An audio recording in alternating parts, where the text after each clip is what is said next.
যাই কুরবানি ঈদের আগে আইডি কোডে 1 লাখ টাকা বেচলাম, ভালোই হইলো। বউ সাল বালে 5 লাখ টাকা দিয়ে মার্কেট করে দেবো না, বাঁচপিনি 95,000। এই 95,000 টাকা দিয়ে 15,000 টাকা দিয়ে একটা গরুর ভাগ লেবো না, কুরবানির সামনে গরু ভাগ না নিলে কেবা হয়।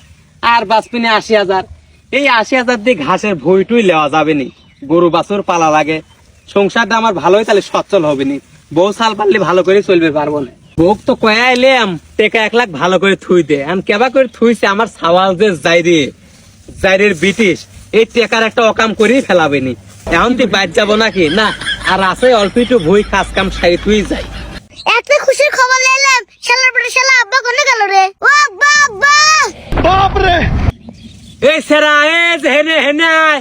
এই যে এই মুই রাস্তা দিয়ে এত ডাক পারিস কে, কি হয়েছে? আব্বা আব্বা জানো একটা ভালো কাম করছি আমি। আমার বেটা ভালো কাম করছে? কি কাম করছো রে বেটা, কি কাম করছো কত তাড়াতাড়ি? আব্বা আব্বা তোমার জন্য জান্নাতে যাওয়ার ব্যবস্থা করে চাইছি। কি করছো রে বেটা, কি করছো তাড়াতাড়ি ক, আমার তো সহ্য হচ্ছে না, তাড়াতাড়ি ক। কালকে ওয়াজ শুনতে গেছিলাম, হুজুর কলো গরিব মানুষ বেশি বেশি দান করলে সে জান্নাতে যায়। হ্যাঁ যাওয়া যায়।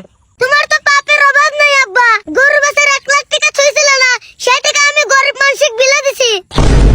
मर गया मादर चोर।